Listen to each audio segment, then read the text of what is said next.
Constituição da República Federativa do Brasil de 1988. Título 2, dos Direitos e Garantias Fundamentais, Capítulo 1, dos Direitos e Deveres Individuais e Coletivos. Artigo 5º. Todos são iguais perante a lei, sem distinção de qualquer natureza, garantindo-se aos brasileiros e aos estrangeiros residentes no país a inviolabilidade do direito à vida, à liberdade, à igualdade, à segurança e à propriedade, nos termos seguintes. 1. Homens e mulheres são iguais em direitos e obrigações, nos termos desta Constituição. 2. Ninguém será obrigado a fazer ou deixar de fazer alguma coisa senão em virtude de lei. 3. Ninguém será submetido a tortura nem a tratamento desumano ou degradante. 4. É livre a manifestação do pensamento, sendo vedado o anonimato. 5. É assegurado o direito de resposta, proporcional ao agravo, além da indenização por dano material, moral ou à imagem.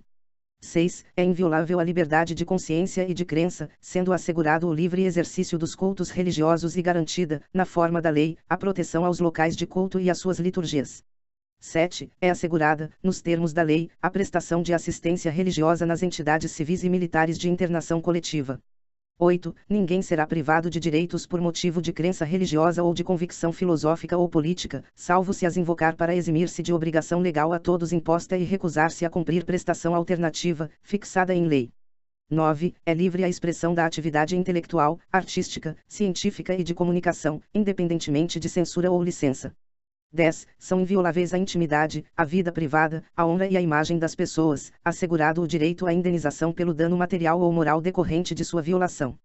11. A casa é asilo inviolável do indivíduo, ninguém nela podendo penetrar sem consentimento do morador, salvo em caso de flagrante delito ou desastre, ou para prestar socorro, ou, durante o dia, por determinação judicial, vide Lei nº 13.105, de 2015.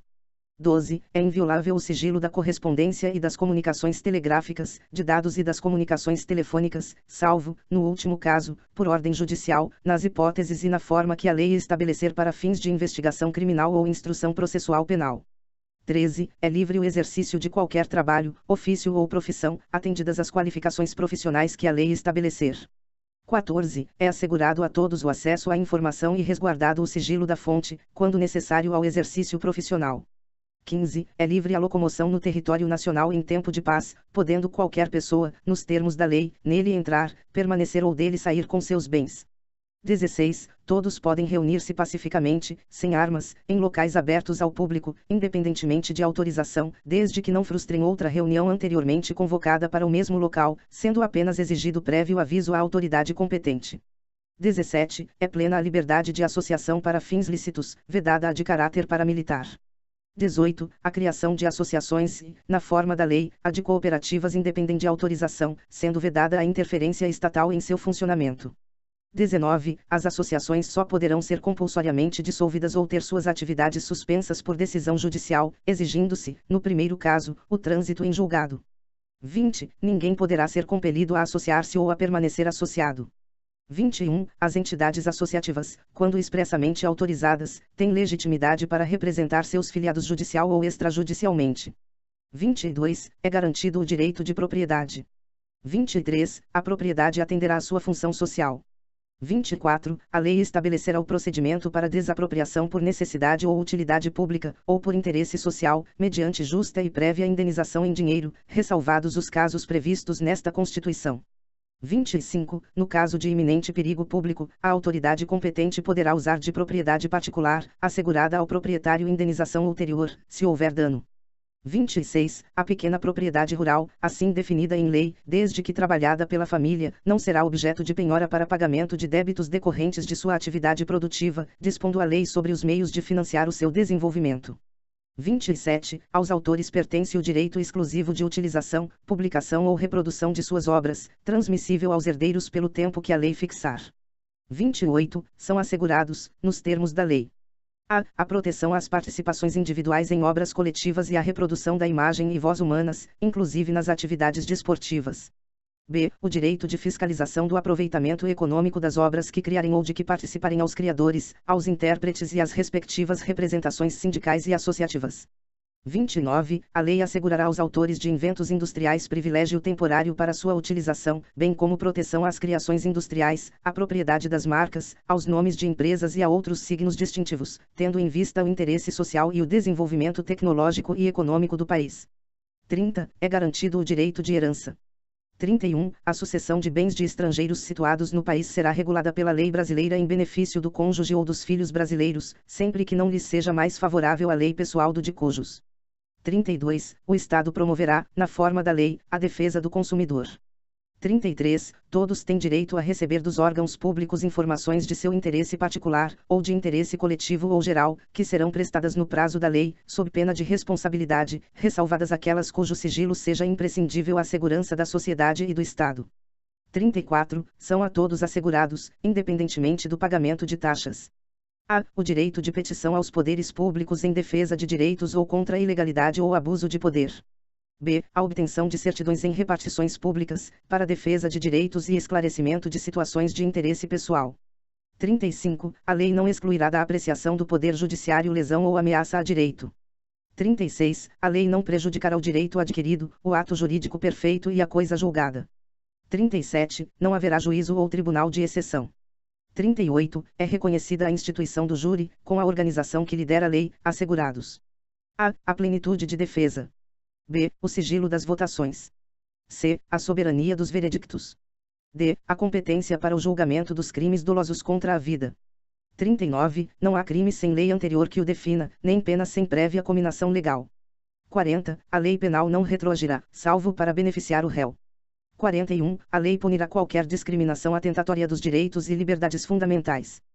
42. A prática do racismo constitui crime inafiançável e imprescritível, sujeito à pena de reclusão, nos termos da lei.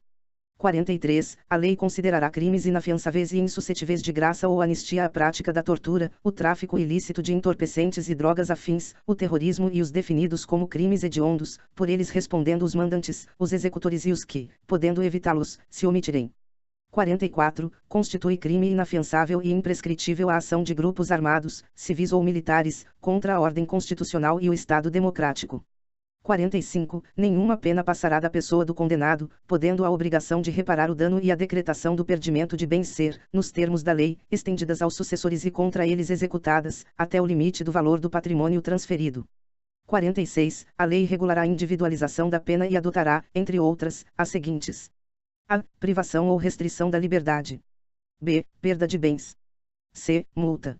D. Prestação social alternativa. E. Suspensão ou interdição de direitos. 47. Não haverá penas. A. De morte, salvo em caso de guerra declarada, nos termos do artigo 84, 19. B. De caráter perpétuo. C. De trabalhos forçados. D. De banimento. E. Cruéis. 48. A pena será cumprida em estabelecimentos distintos, de acordo com a natureza do delito, a idade e o sexo do apenado. 49. É assegurado aos presos o respeito à integridade física e moral. 50. As presidiárias serão asseguradas condições para que possam permanecer com seus filhos durante o período de amamentação. 51. Nenhum brasileiro será extraditado, salvo o naturalizado, em caso de crime comum, praticado antes da naturalização, ou de comprovado envolvimento em tráfico ilícito de entorpecentes e drogas afins, na forma da lei. 52. Não será concedida extradição de estrangeiro por crime político ou de opinião. 53. Ninguém será processado nem sentenciado senão pela autoridade competente.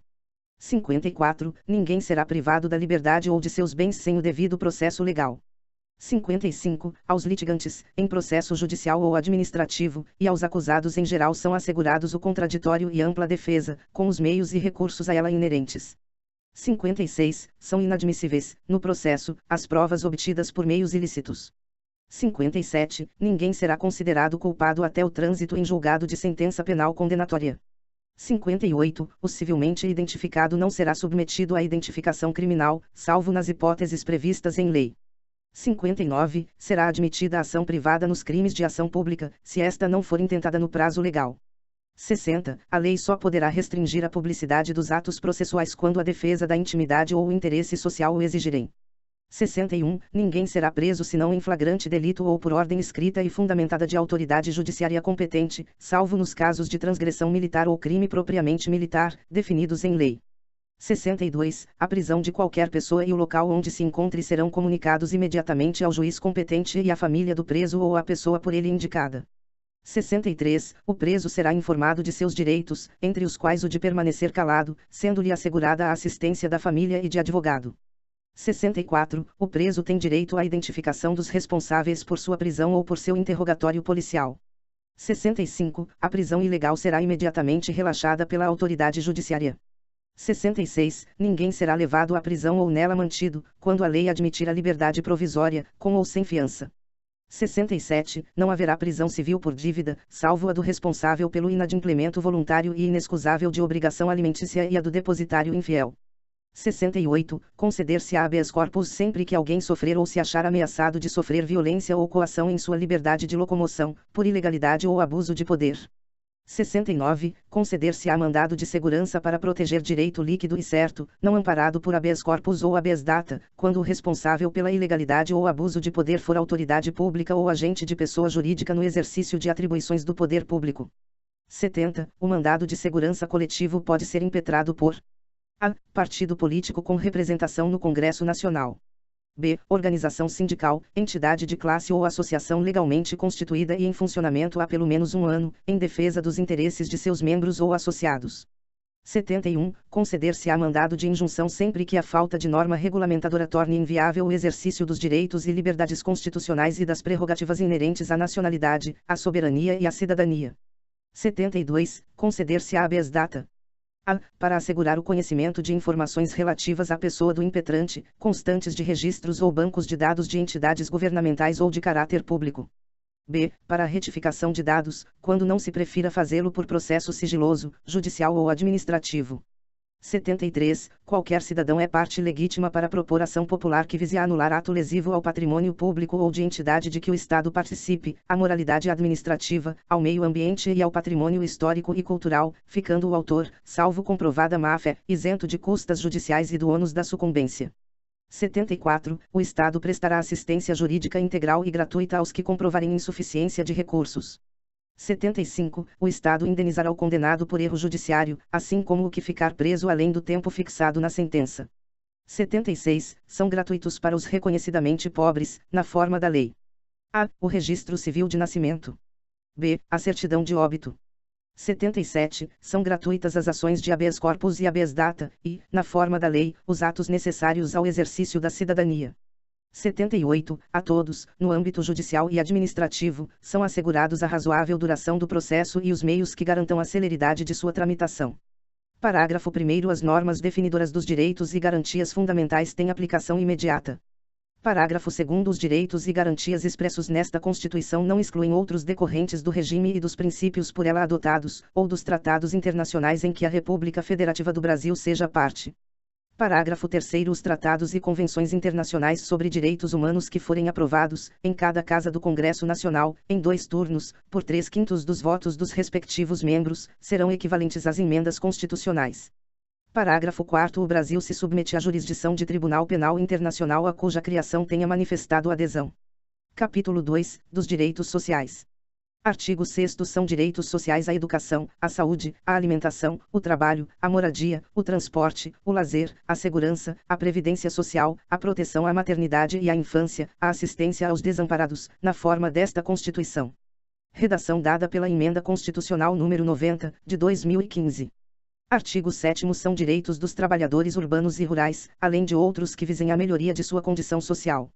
1. Relação de emprego protegida contra despedida arbitrária ou sem justa causa, nos termos de lei complementar, que preverá indenização compensatória, dentre outros direitos. 2. Seguro-desemprego, em caso de desemprego involuntário. 3. Fundo de garantia do tempo de serviço. 4. Salário mínimo, fixado em lei, nacionalmente unificado, capaz de atender às suas necessidades vitais básicas e às de sua família com moradia, alimentação, educação, saúde, lazer, vestuário, higiene, transporte e previdência social, com reajustes periódicos que lhe preservem o poder aquisitivo, sendo vedada sua vinculação para qualquer fim. 5. Piso salarial proporcional à extensão e à complexidade do trabalho. 6. Irredutibilidade do salário, salvo o disposto em convenção ou acordo coletivo. 7. Garantia de salário, nunca inferior ao mínimo, para os que percebem remuneração variável. 8. 13º salário com base na remuneração integral ou no valor da aposentadoria. 9. Remuneração do trabalho noturno superior à do diurno. 10. Proteção do salário na forma da lei, constituindo crime sua retenção dolosa. 11. Participação nos lucros, ou resultados, desvinculada da remuneração, e, excepcionalmente, participação na gestão da empresa, conforme definido em lei. 12. Salário família pago em razão do dependente do trabalhador de baixa renda nos termos da lei. 13. Duração do trabalho normal não superior a 8 horas diárias e 44 semanais, facultada a compensação de horários e a redução da jornada, mediante acordo ou convenção coletiva de trabalho. 14. Jornada de 6 horas para o trabalho realizado em turnos ininterruptos de revezamento, salvo negociação coletiva. 15. Repouso semanal remunerado, preferencialmente aos domingos. 16. Remuneração do serviço extraordinário superior, no mínimo, em 50% à do normal. 17. Gozo de férias anuais remuneradas com, pelo menos, 1/3 a mais do que o salário normal. 18. Licença à gestante, sem prejuízo do emprego e do salário, com a duração de 120 dias. 19. Licença paternidade, nos termos fixados em lei. 20. Proteção do mercado de trabalho da mulher, mediante incentivos específicos, nos termos da lei. 21. Aviso prévio proporcional ao tempo de serviço, sendo no mínimo de 30 dias, nos termos da lei. 22. Redução dos riscos inerentes ao trabalho, por meio de normas de saúde, higiene e segurança. 23. Adicional de remuneração para as atividades penosas, insalubres ou perigosas, na forma da lei. 24. Aposentadoria. 25. Assistência gratuita aos filhos e dependentes desde o nascimento até 5 anos de idade em creches e pré-escolas. 26. Reconhecimento das convenções e acordos coletivos de trabalho. 27. Proteção em face da automação, na forma da lei. 28. Seguro contra acidentes de trabalho, a cargo do empregador, sem excluir a indenização a que este está obrigado, quando incorrer em dolo ou culpa. 29. Ação, quanto aos créditos resultantes das relações de trabalho, com prazo prescricional de 5 anos para os trabalhadores urbanos e rurais, até o limite de 2 anos após a extinção do contrato de trabalho. Alíneas A e B, revogadas. 30. Proibição de diferença de salários, de exercício de funções e de critério de admissão por motivo de sexo, idade, cor ou estado civil. 31. Proibição de qualquer discriminação no tocante a salário e critérios de admissão do trabalhador portador de deficiência. 32. Proibição de distinção entre trabalho manual, técnico e intelectual ou entre os profissionais respectivos. 33. Proibição de trabalho noturno, perigoso ou insalubre a menores de 18 e de qualquer trabalho a menores de 16 anos, salvo na condição de aprendiz, a partir de 14 anos. 34. Igualdade de direitos entre o trabalhador com vínculo empregatício permanente e o trabalhador avulso. Parágrafo único. São assegurados à categoria dos trabalhadores domésticos os direitos previstos nos incisos 4, 6, 7, 8, 10, 13, 15, 16, 17, 18, 19, 21, 22, 24, 26, 30, 31 e 33, atendidas as condições estabelecidas em lei e observada a simplificação do cumprimento das obrigações tributárias, principais e acessórias, decorrentes da relação de trabalho e suas peculiaridades, os previstos nos incisos 1, 2, 3, 9, 12, 25 e 28, bem como a sua integração à Previdência Social. Artigo 8º. É livre a associação profissional ou sindical, observado o seguinte: e, a lei não poderá exigir autorização do Estado para a fundação de sindicato, ressalvado o registro no órgão competente, vedadas ao poder público a interferência e a intervenção na organização sindical. Segunda, é vedada a criação de mais de uma organização sindical, em qualquer grau, representativa de categoria profissional ou econômica, na mesma base territorial, que será definida pelos trabalhadores ou empregadores interessados, não podendo ser inferior à área de um município. 3. Ao sindicato cabe a defesa dos direitos e interesses coletivos ou individuais da categoria, inclusive em questões judiciais ou administrativas. 4. A Assembleia Geral fixará a contribuição que, em se tratando de categoria profissional, será descontada em folha, para custeio do sistema confederativo da representação sindical respectiva, independentemente da contribuição prevista em lei. 5. Ninguém será obrigado a filiar-se ou a manter-se filiado a sindicato.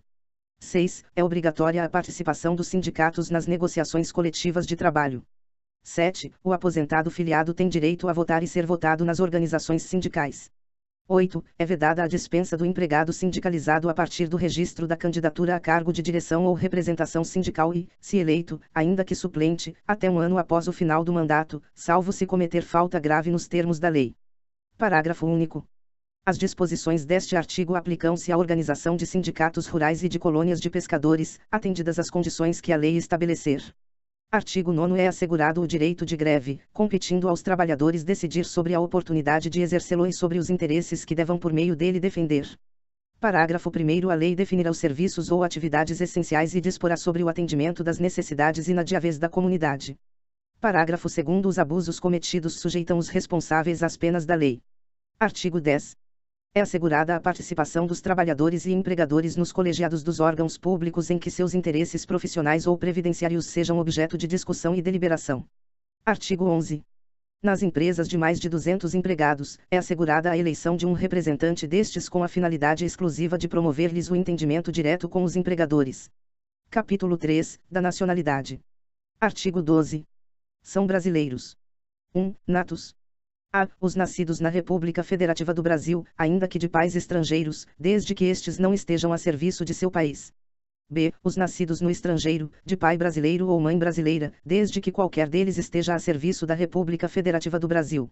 C. Os nascidos no estrangeiro de pai brasileiro ou de mãe brasileira, desde que sejam registrados em repartição brasileira competente ou venham a residir na República Federativa do Brasil e optem, em qualquer tempo, depois de atingida a maioridade, pela nacionalidade brasileira. 2. Naturalizados. A. Os que, na forma da lei, adquiram a nacionalidade brasileira, exigidas aos originários de países de língua portuguesa apenas residência por 1 ano ininterrupto e idoneidade moral. B. Os estrangeiros de qualquer nacionalidade, residentes na República Federativa do Brasil há mais de 15 anos ininterruptos e sem condenação penal, desde que requeiram a nacionalidade brasileira.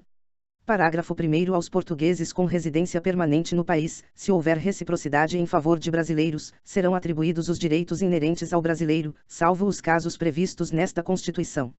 Parágrafo 2º. A lei não poderá estabelecer distinção entre brasileiros natos e naturalizados, salvo nos casos previstos nesta Constituição. Parágrafo 3º. São privativos de brasileiro nato os cargos: 1. De presidente e vice-presidente da República. 2. De presidente da Câmara dos Deputados. 3. De presidente do Senado Federal. 4. De ministro do Supremo Tribunal Federal. 5. Da carreira diplomática. 6. De oficial das Forças Armadas. 7. De ministro de Estado da Defesa. Parágrafo 4º. Será declarada a perda da nacionalidade do brasileiro que: 1. Tiver cancelada sua naturalização, por sentença judicial, em virtude de atividade nociva ao interesse nacional. 2. Adquirir outra nacionalidade, salvo nos casos: a. De reconhecimento de nacionalidade originária pela lei estrangeira. B. De imposição de naturalização, pela norma estrangeira, ao brasileiro residente em estado estrangeiro, como condição para permanência em seu território ou para o exercício de direitos civis. Artigo 13. A língua portuguesa é o idioma oficial da República Federativa do Brasil. Parágrafo 1º. São símbolos da República Federativa do Brasil a bandeira, o hino, as armas e o selo nacionais. Parágrafo 2º. Os estados, o Distrito Federal e os municípios poderão ter símbolos próprios. Título 3, da Organização do Estado, Capítulo 7 da Administração Pública, Seção 1, Disposições Gerais. Artigo 37.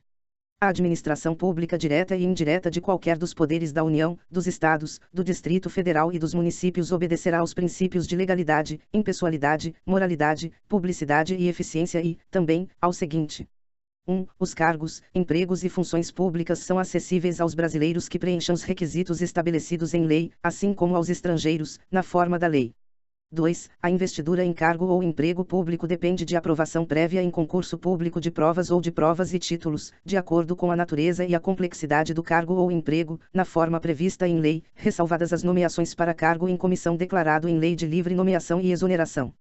3. O prazo de validade do concurso público será de até 2 anos, prorrogável uma vez, por igual período. 4. Durante o prazo improrrogável previsto no edital de convocação, aquele aprovado em concurso público de provas ou de provas e títulos será convocado com prioridade sobre novos concursados para assumir cargo ou emprego, na carreira. 5. As funções de confiança, exercidas exclusivamente por servidores ocupantes de cargo efetivo, e os cargos em comissão, a serem preenchidos por servidores de carreira nos casos, condições e percentuais mínimos previstos em lei, destinam-se apenas às atribuições de direção, chefia e assessoramento. 6. É garantido ao servidor público civil o direito à livre associação sindical. 7. O direito de greve será exercido nos termos e nos limites definidos em lei específica. 8. A lei reservará percentual dos cargos e empregos públicos para as pessoas portadoras de deficiência e definirá os critérios de sua admissão. 9. A lei estabelecerá os casos de contratação por tempo determinado para atender a necessidade temporária de excepcional interesse público. 10. A remuneração dos servidores públicos e o subsídio de que trata o parágrafo 4º do artigo 39 somente poderão ser fixados ou alterados por lei específica, observada a iniciativa privativa em cada caso, assegurada revisão geral anual, sempre na mesma data e sem distinção de índices. 11. A remuneração e o subsídio dos ocupantes de cargos, funções e empregos públicos da administração direta, autárquica e fundacional, dos membros de qualquer dos poderes da União, dos Estados, do Distrito Federal e dos municípios, dos detentores de mandato eletivo e dos demais agentes políticos e os proventos, pensões ou outra espécie remuneratória, percebidos cumulativamente ou não, incluídas as vantagens pessoais ou de qualquer outra natureza, não poderão exceder o subsídio mensal, em espécie, dos ministros do Supremo Tribunal Federal, aplicando-se como limite, nos municípios, o subsídio do prefeito, e nos estados e no Distrito Federal, o subsídio mensal do governador no âmbito do Poder Executivo, o subsídio dos deputados estaduais e distritais no âmbito do Poder Legislativo e o subsídio dos desembargadores do Tribunal de Justiça, limitado a 90 inteiros e 25% do subsídio mensal, em espécie, dos ministros do Supremo Tribunal Federal, no âmbito do Poder Judiciário. Aplicável este limite aos membros do Ministério Público, aos procuradores e aos defensores públicos. 12. Os vencimentos dos cargos do Poder Legislativo e do Poder Judiciário não poderão ser superiores aos pagos pelo Poder Executivo. 13. É vedada a vinculação ou equiparação de quaisquer espécies remuneratórias para o efeito de remuneração de pessoal do serviço público. 14. Os acréscimos pecuniários percebidos por servidor público não serão computados nem acumulados para fins de concessão de acréscimos ulteriores. 15. O subsídio e os vencimentos dos ocupantes de cargos e empregos públicos são irredutíveis, ressalvado o disposto nos incisos 11 e 14 deste artigo e nos artigo 39, parágrafo 4º, artigo 150, inciso 2º, artigo 153, inciso 3º, e artigo 153, parágrafo 2º, inciso 1. 16. É vedada a acumulação remunerada de cargos públicos, exceto, quando houver compatibilidade de horários, observado em qualquer caso o disposto no inciso 11. A de 2 cargos de professor. B. A de um cargo de professor com outro técnico ou científico. C. A de 2 cargos ou empregos privativos de profissionais de saúde, com profissões regulamentadas. 17. A proibição de acumular estende-se a empregos e funções e abrange autarquias, fundações, empresas públicas, sociedades de economia mista, suas subsidiárias, e sociedades controladas, direta ou indiretamente, pelo poder público. 18. A administração fazendária e seus servidores fiscais terão, dentro de suas áreas de competência e jurisdição, precedência sobre os demais setores administrativos, na forma da lei. 19. Somente por lei específica poderá ser criada a autarquia e autorizada a instituição de empresa pública, de sociedade de economia mista e de fundação, cabendo à lei complementar, neste último caso, definir as áreas de sua atuação. 20. Depende de autorização legislativa, em cada caso, a criação de subsidiárias das entidades mencionadas no inciso anterior, assim como a participação de qualquer delas em empresa privada. 21. Ressalvados os casos especificados na legislação, as obras, serviços, compras e alienações serão contratados mediante processo de licitação pública que assegure igualdade de condições a todos os concorrentes, com cláusulas que estabeleçam obrigações de pagamento, mantidas as condições efetivas da proposta, nos termos da lei, o qual somente permitirá as exigências de qualificação técnica e econômica indispensáveis à garantia do cumprimento das obrigações. 22. As administrações tributárias da União, dos Estados, do Distrito Federal e dos municípios, atividades essenciais ao funcionamento do Estado, exercidas por servidores de carreiras específicas, terão recursos prioritários para a realização de suas atividades e atuarão de forma integrada, inclusive com o compartilhamento de cadastros e de informações fiscais, na forma da lei ou convênio.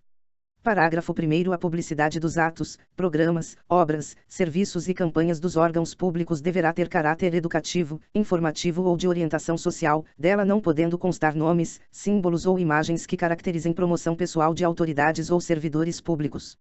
Parágrafo 2º. A não observância do disposto nos incisos 2º e 3º implicará a nulidade do ato e a punição da autoridade responsável, nos termos da lei. Parágrafo 3º. A lei disciplinará as formas de participação do usuário na administração pública direta e indireta, regulando especialmente as reclamações relativas à prestação dos serviços públicos em geral, asseguradas a manutenção de serviços de atendimento ao usuário e a avaliação periódica, externa e interna, da qualidade dos serviços. Segunda, o acesso dos usuários a registros administrativos e a informações sobre atos de governo, observado o disposto no artigo 5º, incisos 10 e 33. Terceira, a disciplina da representação contra o exercício negligente ou abusivo de cargo, emprego ou função na administração pública. Parágrafo 4º. Os atos de improbidade administrativa importarão a suspensão dos direitos políticos, a perda da função pública, a indisponibilidade dos bens e o ressarcimento ao erário, na forma e gradação previstas em lei, sem prejuízo da ação penal cabível. Parágrafo 5º. A lei estabelecerá os prazos de prescrição para ilícitos praticados por qualquer agente, servidor ou não, que causem prejuízos ao erário, ressalvadas as respectivas ações de ressarcimento. Parágrafo 6º. As pessoas jurídicas de direito público e as de direito privado prestadoras de serviços públicos responderão pelos danos que seus agentes, nessa qualidade, causarem a terceiros, assegurado o direito de regresso contra o responsável nos casos de dolo ou culpa. Parágrafo 7º. A lei disporá sobre os requisitos e as restrições ao ocupante de cargo ou emprego da administração direta e indireta que possibilite o acesso a informações privilegiadas. Parágrafo 8º. A autonomia gerencial, orçamentária e financeira dos órgãos e entidades da administração direta e indireta poderá ser ampliada mediante contrato, a ser firmado entre seus administradores e o poder público, que tenha por objeto a fixação de metas de desempenho para o órgão ou entidade, cabendo à lei dispor sobre e o prazo de duração do contrato. Segunda, os controles e critérios de avaliação de desempenho, direitos, obrigações e responsabilidade dos dirigentes. Terceira, a remuneração do pessoal. Parágrafo 9º. O disposto no inciso 11 aplicar-se às empresas públicas e às sociedades de economia mista, e suas subsidiárias, que receberem recursos da União, dos Estados, do Distrito Federal ou dos municípios para pagamento de despesas de pessoal ou de custeio em geral. Parágrafo 10. É vedada a percepção simultânea de proventos de aposentadoria decorrentes do artigo 40 ou dos artigos 42 e 142 com a remuneração de cargo, emprego ou função pública, ressalvados os cargos acumuláveis na forma desta Constituição, os cargos eletivos e os cargos em comissão declarados em lei de livre nomeação e exoneração. Parágrafo 11. Não serão computadas, para efeito dos limites remuneratórios de que trata o inciso 11 do caput deste artigo, as parcelas de caráter indenizatório previstas em lei. Parágrafo 12. Para os fins do disposto no inciso 11 do caput deste artigo, fica facultado aos Estados e ao Distrito Federal fixar, em seu âmbito, mediante emenda às respectivas Constituições e lei orgânica, como limite único, o subsídio mensal dos desembargadores do respectivo Tribunal de Justiça, limitado a 90 inteiros e 25 centésimos% do subsídio mensal dos ministros do Supremo Tribunal Federal, não se aplicando o disposto neste parágrafo aos subsídios dos deputados estaduais e distritais e dos vereadores. Artigo 38. Ao servidor público da administração direta, autárquica e fundacional, no exercício de mandato eletivo, aplicam-se as seguintes disposições. 1. Tratando-se de mandato eletivo federal, estadual ou distrital, ficará afastado de seu cargo, emprego ou função. 2. Investido no mandato de prefeito, será afastado do cargo, emprego ou função, sendo-lhe facultado optar pela sua remuneração. 3. Investido no mandato de vereador, havendo compatibilidade de horários, perceberá as vantagens de seu cargo, emprego ou função, sem prejuízo da remuneração do cargo eletivo, e, não havendo compatibilidade, será aplicada a norma do inciso anterior. 4. Em qualquer caso que exija o afastamento para o exercício de mandato eletivo, seu tempo de serviço será contado para todos os efeitos legais, exceto para promoção por merecimento. 5. Para efeito de benefício previdenciário, no caso de afastamento, os valores serão determinados como se no exercício estivesse. Seção 2. Dos servidores públicos. Artigo 39. A União, os Estados, o Distrito Federal e os municípios instituirão, no âmbito de sua competência, regime jurídico único e planos de carreira para os servidores da administração pública direta, das autarquias e das fundações públicas. Artigo 39. A União, os Estados, o Distrito Federal e os municípios instituirão Conselho de Política de Administração e Remuneração de Pessoal, integrado por servidores designados pelos respectivos poderes. Parágrafo 1º. A fixação dos padrões de vencimento e dos demais componentes do sistema remuneratório observará e a natureza, o grau de responsabilidade e a complexidade dos cargos componentes de cada carreira. Segunda, os requisitos para a investidura. Terceira, as peculiaridades dos cargos. Parágrafo 2º. A União, os Estados e o Distrito Federal manterão escolas de governo para a formação e o aperfeiçoamento dos servidores públicos, constituindo-se a participação nos cursos um dos requisitos para a promoção na carreira, facultada, para isso, a celebração de convênios ou contratos entre os entes federados. Parágrafo 3º. Aplicar-se aos servidores ocupantes de cargo público o disposto no artigo 7º, 4, 7, 8, 9, 12, 13, 15, 16, 17, 18, 19, 20, 22 e 30, podendo a lei estabelecer requisitos diferenciados de admissão quando a natureza do cargo o exigir. Parágrafo 4º. O membro de poder, o detentor de mandato eletivo, os ministros de Estado e os secretários estaduais e municipais serão remunerados exclusivamente por subsídio fixado em parcela única, vedado o acréscimo de qualquer gratificação, adicional, abono, prêmio, verba de representação ou outra espécie remuneratória, obedecido, em qualquer caso, o disposto no artigo 37, incisos 10 e 11. Parágrafo 5º. Lei da União, dos Estados, do Distrito Federal e dos municípios poderá estabelecer a relação entre a maior e a menor remuneração dos servidores públicos, obedecido, em qualquer caso, o disposto no artigo 37, 11. Parágrafo 6º. Os poderes executivo, legislativo e judiciário publicarão anualmente os valores do subsídio e da remuneração dos cargos e empregos públicos. Parágrafo 7º. Lei da União, dos Estados, do Distrito Federal e dos municípios disciplinará a aplicação de recursos orçamentários provenientes da economia com despesas correntes em cada órgão, autarquia e fundação, para aplicação no desenvolvimento de programas de qualidade e produtividade, treinamento e desenvolvimento, modernização, reaparelhamento e racionalização do serviço público, inclusive sob a forma de adicional ou prêmio de produtividade. Parágrafo 8º. A remuneração dos servidores públicos organizados em carreira poderá ser fixada nos termos do parágrafo 4º. Artigo 40. Aos servidores titulares de cargos efetivos da União, dos Estados, do Distrito Federal e dos municípios, incluídas suas autarquias e fundações, é assegurado regime de previdência de caráter contributivo e solidário, mediante contribuição do respectivo ente público, dos servidores ativos e inativos e dos pensionistas, observados critérios que preservem o equilíbrio financeiro e atuarial e o disposto neste artigo. Parágrafo 1º. Os servidores abrangidos pelo regime de previdência de que trata este artigo serão aposentados, calculados os seus proventos a partir dos valores fixados na forma dos parágrafos 3º e 17.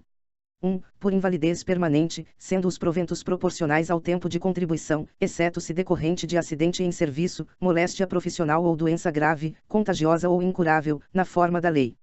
2. Compulsoriamente, com proventos proporcionais ao tempo de contribuição, aos 70 anos de idade, ou aos 75 anos de idade, na forma de lei complementar, redação dada pela Emenda Constitucional nº 88, de 2015. 3. Voluntariamente, desde que cumprido o tempo mínimo de 10 anos de efetivo exercício no serviço público e 5 anos no cargo efetivo em que se dará a aposentadoria, observadas as seguintes condições. A. 60 anos de idade e 35 de contribuição, se homem, e 55 anos de idade e 30 de contribuição, se mulher. B. 65 anos de idade, se homem, e 60 anos de idade, se mulher, com proventos proporcionais ao tempo de contribuição.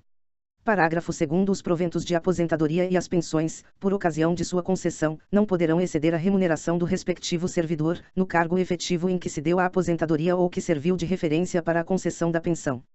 Parágrafo 3º. Para o cálculo dos proventos de aposentadoria, por ocasião da sua concessão, serão consideradas as remunerações utilizadas como base para as contribuições do servidor aos regimes de previdência de que tratam este artigo e o artigo 201, na forma da lei. Parágrafo 4º. É vedada a adoção de requisitos e critérios diferenciados para a concessão de aposentadoria aos abrangidos pelo regime de que trata este artigo, ressalvados, nos termos definidos em leis complementares, os casos de servidores. 1. Portadores de deficiência. 2. Que exerçam atividades de risco. 3. Cujas atividades sejam exercidas sob condições especiais que prejudiquem a saúde ou a integridade física. Parágrafo 5º. Os requisitos de idade e de tempo de contribuição serão reduzidos em 5 anos, em relação ao disposto no parágrafo 1º, 3ª, a. Para o professor que comprove exclusivamente tempo de efetivo exercício das funções de magistério na educação infantil e no ensino fundamental e médio. Parágrafo 6º. Ressalvadas as aposentadorias decorrentes dos cargos acumuláveis na forma desta Constituição, é vedada a percepção de mais de uma aposentadoria à conta do regime de previdência previsto neste artigo. Parágrafo 7º. Lei disporá sobre a concessão do benefício de pensão por morte, que será igual e ao valor da totalidade dos proventos do servidor falecido, até o limite máximo estabelecido para os benefícios do regime geral de previdência social de que trata o artigo 201, acrescido de 70% da parcela excedente a este limite, caso aposentado à data do óbito, ou segunda, ao valor da totalidade da remuneração do servidor no cargo efetivo em que se deu o falecimento, até o limite máximo estabelecido para os benefícios do regime geral de previdência social de que trata o artigo 201, acrescido de 70% da parcela excedente a este limite, caso em atividade na data do óbito. Parágrafo 8º. É assegurado o reajustamento dos benefícios para preservar-lhes, em caráter permanente, o valor real, conforme critérios estabelecidos em lei. Parágrafo 9º. O tempo de contribuição federal, estadual ou municipal será contado para efeito de aposentadoria e o tempo de serviço correspondente para efeito de disponibilidade.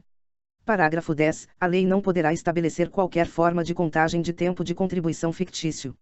Parágrafo 11. Aplicar-se o limite fixado no artigo 37, 11, a soma total dos proventos de inatividade, inclusive quando decorrentes da acumulação de cargos ou empregos públicos, bem como de outras atividades sujeitas à contribuição para o regime geral de previdência social, e ao montante resultante da adição de proventos de inatividade com remuneração de cargo acumulável na forma desta Constituição, cargo em comissão declarado em lei de livre nomeação e exoneração, e de cargo eletivo. Parágrafo 12. Além do disposto neste artigo, o regime de previdência dos servidores públicos titulares de cargo efetivo observará, no que couber, os requisitos e critérios fixados para o regime geral de previdência social. Parágrafo 13. Ao servidor ocupante, exclusivamente, de cargo em comissão declarado em lei de livre nomeação e exoneração bem como de outro cargo temporário ou de emprego público, aplicar-se o regime geral de previdência social.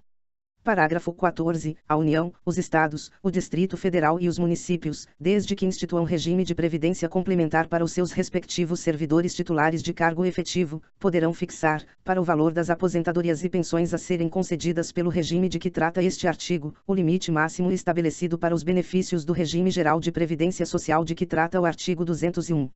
Parágrafo 15. O regime de previdência complementar de que trata o parágrafo 14 será instituído por lei de iniciativa do respectivo Poder Executivo, observado o disposto no artigo 202 e seus parágrafos, no que couber, por intermédio de entidades fechadas de previdência complementar, de natureza pública, que oferecerão aos respectivos participantes planos de benefícios somente na modalidade de contribuição definida. Parágrafo 16. Somente mediante sua prévia e expressa opção, o disposto nos parágrafos 14 e 15 poderá ser aplicado ao servidor que tiver ingressado no serviço público até a data da publicação do ato de instituição do correspondente regime de previdência complementar. Parágrafo 17. Todos os valores de remuneração considerados para o cálculo do benefício previsto no parágrafo 3 graus serão devidamente atualizados, na forma da lei. Parágrafo 18. Incidir a contribuição sobre os proventos de aposentadorias e pensões concedidas pelo regime de que trata este artigo que superem o limite máximo estabelecido para os benefícios do regime geral de previdência social de que trata o artigo 201, com percentual igual ao estabelecido para os servidores titulares de cargos efetivos. Parágrafo 19. O servidor de que trata este artigo que tenha completado as exigências para a aposentadoria voluntária estabelecidas no parágrafo 1º, 3ª, a, e que opte por permanecer em atividade fará jus a um abono de permanência equivalente ao valor da sua contribuição previdenciária até completar as exigências para a aposentadoria compulsória contidas no parágrafo 1º, 2ª. Parágrafo 20. Fica vedada a existência de mais de um regime próprio de previdência social para os servidores titulares de cargos efetivos, e de mais de uma unidade gestora do respectivo regime em cada ente estatal, ressalvado o disposto no artigo 142, parágrafo 3º, 10. Parágrafo 21. A contribuição prevista no parágrafo 18 deste artigo incidirá apenas sobre as parcelas de proventos de aposentadoria e de pensão que superem o dobro do limite máximo estabelecido para os benefícios do regime geral de previdência social de que trata o artigo 201 desta Constituição, quando o beneficiário, na forma da lei, for portador de doença incapacitante. Artigo 41. São estáveis após 3 anos de efetivo exercício os servidores nomeados para cargo de provimento efetivo em virtude de concurso público. Parágrafo 1º. O servidor público estável só perderá o cargo. 1. Em virtude de sentença judicial transitada em julgado. 2. Mediante processo administrativo em que lhe seja assegurada ampla defesa. 3. Mediante procedimento de avaliação periódica de desempenho, na forma de lei complementar, assegurada ampla defesa. Parágrafo 2º. Invalidada por sentença judicial a demissão do servidor estável, será ele reintegrado, e o eventual ocupante da vaga, se estável, reconduzido ao cargo de origem, sem direito à indenização, aproveitado em outro cargo ou posto em disponibilidade com remuneração proporcional ao tempo de serviço. Parágrafo 3º. Extinto o cargo ou declarada a sua desnecessidade, o servidor estável ficará em disponibilidade, com remuneração proporcional ao tempo de serviço, até seu adequado aproveitamento em outro cargo. Parágrafo 4º. Como condição para a aquisição da estabilidade, é obrigatória a avaliação especial de desempenho por comissão instituída para essa finalidade. Capítulo 3º, do Poder Judiciário, seção I, Disposições Gerais. Artigo 92. São órgãos do Poder Judiciário. 1. O Supremo Tribunal Federal. 1. Ao Conselho Nacional de Justiça e I, o Superior Tribunal de Justiça. 2. O Tribunal Superior do Trabalho. 3. Os Tribunais Regionais Federais e Juízes Federais. 4. Os Tribunais e Juízes do Trabalho. 5. Os Tribunais e Juízes Eleitorais. 6. Os Tribunais e Juízes Militares. 7. Os Tribunais e Juízes dos Estados e do Distrito Federal e Territórios. Parágrafo 1º. O Supremo Tribunal Federal, o Conselho Nacional de Justiça e os Tribunais Superiores têm sede na capital federal. Parágrafo 2º. O Supremo Tribunal Federal e os Tribunais Superiores têm jurisdição em todo o território nacional.